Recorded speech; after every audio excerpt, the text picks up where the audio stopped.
সালমান শাহ অনেকে বলতো উনি সুইসাইড করেছে, অনেকে বলেছে যে ওনাকে মেরে ফেলা হয়েছে। তো আসলে মেইন ব্যাপারটা আসলে উন্মোচন করা উচিত। স্বপ্নের নায়ক যাকে আমরা বলে আসি, কারণ তার সঙ্গে বিট করার মতো ক্ষমতা কেউ রাখে না। ওনার যে স্টাইলটা আমার মনে হয় 29 বছর পরেও দেখা যায় এখন মানে অনেক ছেলেরা ওরকমই করছে। এরকম একটা সুপারস্টারকে যদি মেরে ফেলে তাহলে আসলে ইন্ডাস্ট্রির জন্য অনেক ক্ষতি। অনেকে আছে কি যখনই ভালো করতে যায় তখনই বাধা সৃষ্টি হয়, মেরে ফেলতে চায়। শাকিব খানেরও অনেকবার এরকম একটা ব্যাপার এসেছিল। তো আমার ক্ষেত্রেও এরকম অনেক নায়িকারা আছেন করতে চেয়েছে। যদি আসলে তাকে মেরে ফেলে তাহলে আমার মনে হয় এটা সঠিক বিচার হওয়া উচিত। সালমান শাহ যতদিন মারা গেছে আমার তো মানে অনেক আগের কথা, বাট আমি যখন তার সিনেমাগুলো দেখেছি একটু বড় হওয়ার পরে তখন অলরেডি সে মারা গেছেন। তো আমি এখন আসলে ভালো লাগছে। তো অনেকে বলতো উনি সুইসাইড করেছে, অনেকে বলেছে যে ওনাকে মেরে ফেলা হয়েছে। তো আসলে মেইন ব্যাপারটা আসলে উন্মোচন করা উচিত। এটা 29 বছর হোক আর 29,000 বছর পরে হোক, এটা আসলে একমাত্র স্মার্ট সিটি বসুন্ধরা, আধুনিকতায় এক ধাপ এগিয়ে।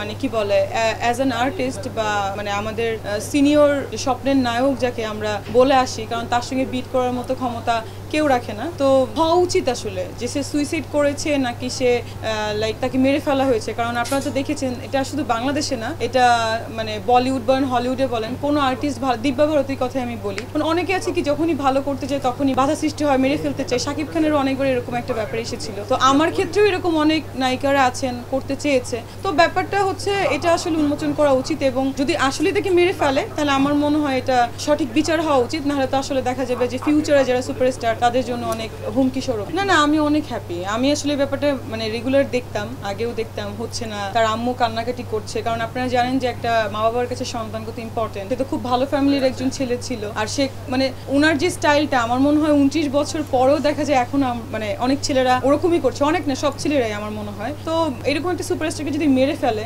তাহলে আসলে ইন্ডাস্ট্রির জন্য অনেক ক্ষতি। তো খুবই ভালো লাগছে। I am so much happy.